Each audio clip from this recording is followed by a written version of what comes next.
Camera naman talaga agad. At hello mga kusina. At nagutom yung anak ko dahil hapon na. Nagagawa ako ng mabilisang merienda. Turon. At ito ang mga kailangan natin. At ito ang kailangan natin. Lumpia wrapper, saging, asukal, at ang importante, langka. Okay, first step.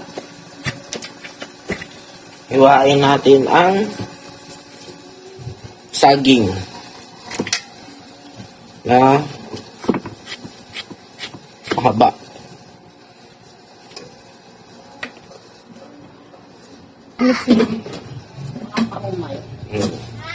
Tama lang. Yes. Ingay ka. Nabidyo na ako.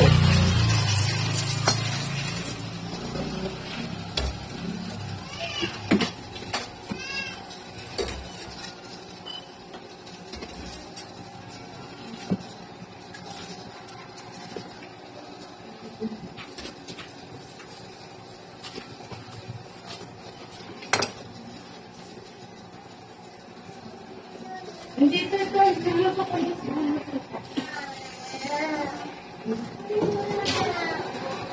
Kita na, ano ba? Trip mo.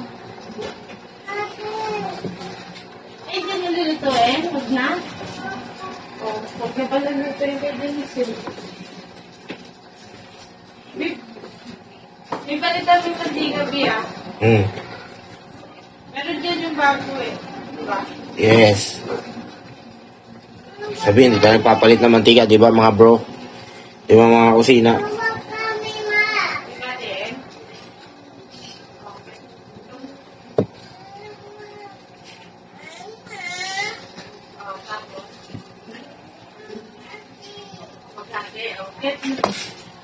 Ate, tingin ko ba? Diba?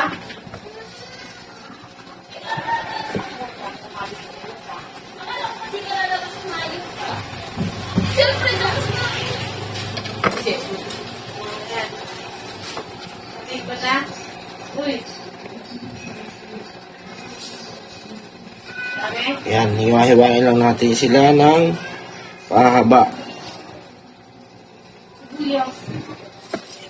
Sibuyas yung sabi niyo, Pi. May sibuyas ba rito, Pi? Grabe ka naman.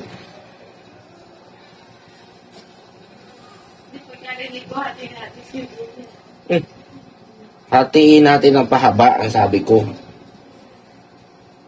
Wala ko baka ano na lang, nakaano na. Pero na lang. I-upload ko to eh. Okay, next natin. Langka. Pahaba-haba lang.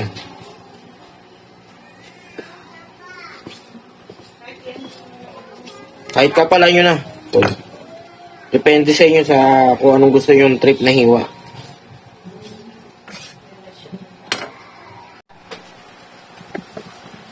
Puno na yung memory.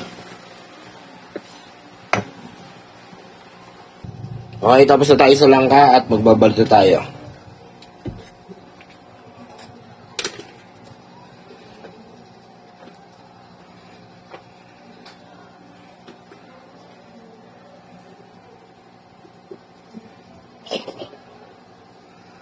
Dalawa-dalawa lang siguro kasi maliit yung ating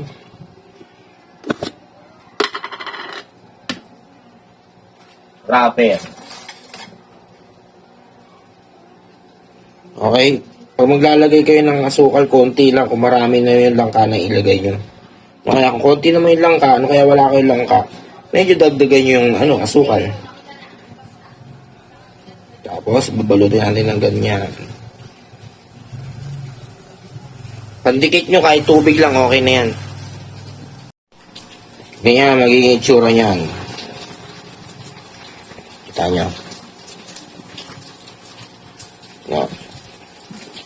Okay, tabi natin yan.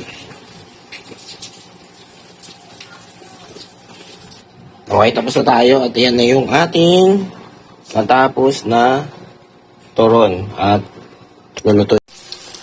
Okay, luto na ang ating turon. Ayan, napaka-special niyan. At makikita niyo naman yan. So, goodbye. Maraming salamat mga kusina. Bye-bye.